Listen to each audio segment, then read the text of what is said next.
Assalamualaikum warahmatullahi wabarakatuh. Perkenalkan, nama saya Hotam Malwananda Saputra.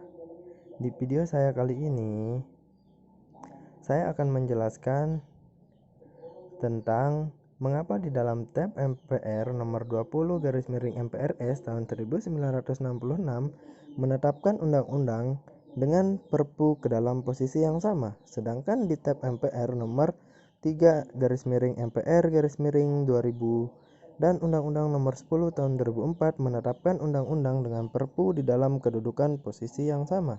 Saya sedikit akan menjelaskan pengaturan tentang hierarki perundang-undangan di Indonesia dapat ditemukan dalam 4 peraturan, yaitu Ketetapan MPR Nomor 20 Tahun 1966 tentang Memorandum DPR GR mengenai sumber tertib hukum Republik Indonesia dan tata urutan peraturan perundang-undangan Republik Indonesia. Kedua, Ketetapan MPR Nomor 3 Tahun 2000 tentang sumber hukum dan tata urutan peraturan perundang-undangan. Dan yang ketiga, Undang-Undang Nomor 10 Tahun 2004 tentang pembentukan peraturan perundang-undangan. Dan yang keempat, Undang-Undang Nomor 12 Tahun 2011 tentang pembentukan peraturan perundang-undangan. Substansi keempat, peraturan tersebut mengatur secara berbeda atas jenis-jenis peraturan perundang-undangan yang termasuk ke dalam hierarki peraturan perundang-undangan.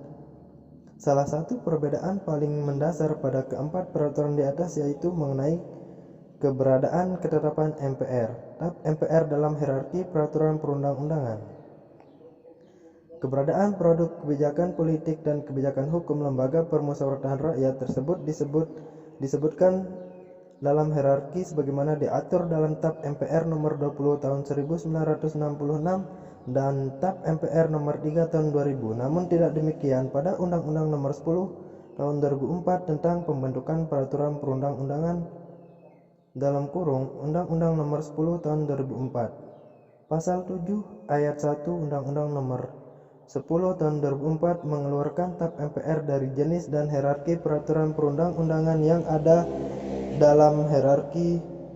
Hal ini dapat dipahami sejalan dengan semangat zaman yang dapat dirasakan pada awal masa reformasi, yang mengarah pada penghilangan wewenang MPR sebagai lembaga tertinggi menjadi lembaga tertinggi yang sejajar dengan lembaga-lembaga negara utama lainnya.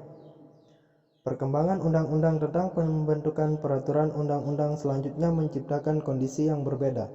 Undang-Undang Nomor 12 Tahun 2011 sebagaimana pengganti Undang-Undang Nomor 10 Tahun 2004 memasukkan kembali tab MPR ke dalam jenis-jenis peraturan perundang-undangan yang ada pada hierarki sebagaimana diatur dalam pasal 7 ayat 1, yaitu bahwa jenis dan hierarki peraturan perundang-undangan terdiri atas Undang-Undang Dasar Negara Republik Indonesia tahun 1945.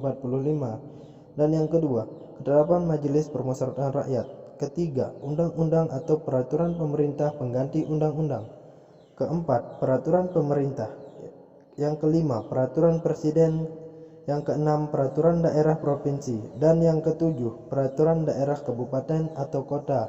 Dimasukkannya kembali tab MPR dalam hierarki peraturan perundang-undangan menimbulkan berbagai pertanyaan. Masuknya tab MPR dalam hierarki peraturan perundang-undangan memiliki implikasi dalam sistem hukum positif di Indonesia karena peraturan perundang-undangan di bawah tab MPR tidak boleh bertentangan dengan tab MPR, sedangkan dalam Undang-Undang tahun 1945 sudah ada sunset clause mengenai tab MPR. Peletakannya langsung di bawah Undang-Undang tahun 1945 mengharuskan peraturan perundang-undangan di bawahnya termasuk undang-undang memperhatikan tab MPR sebagai sumber muatan. Dua aspek yang merupakan indikator kedudukan tab MPR meliputi aspek tata urutan, materi, muatan, dan kekuatan. Mengikat ketiga aspek tersebut tidak dapat dilepaskan dari politik hukum sistem hukum positif Indonesia yang mengatur secara ketat mengenai tata urutan peraturan perundang-undangan. Oleh karena itu, kedudukan tab MPR di dalam hierarki peraturan perundang-undangan merupakan hal yang menarik untuk dikaji karena memiliki implikasi dalam kehidupan bernegara. Saat ini, Undang-Undang Nomor 12 Tahun 2011 meletakkan kembali TAP MPRS dalam hierarki peraturan perundang-undangan.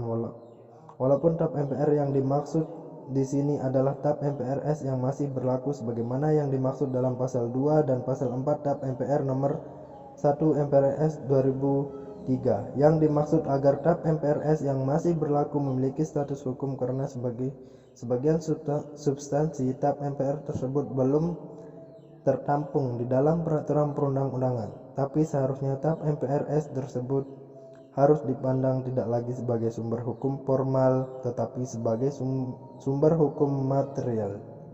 Kemudian terhadap TAP MPR yang masih tersisa adalah harus ada upaya untuk menyikapinya, yaitu dengan membentuk peraturan perundang-undangan guna menampung persoalan-persoalan yang berkaitan dengan masalah tersebut, dan TAP MPR yang masih berlaku hanya dijadikan sumber hukum material. Sebenarnya tidak ada lagi argumentasi yang dapat dijadikan alasan untuk mempertahankan dasar hukum kedudukan TAP MPR di dalam hierarki perundang-undangan, sehingga penulis lebih setuju bila ketetapan MPR tidak masuk ke dalam hierarki peraturan perundang-undangan.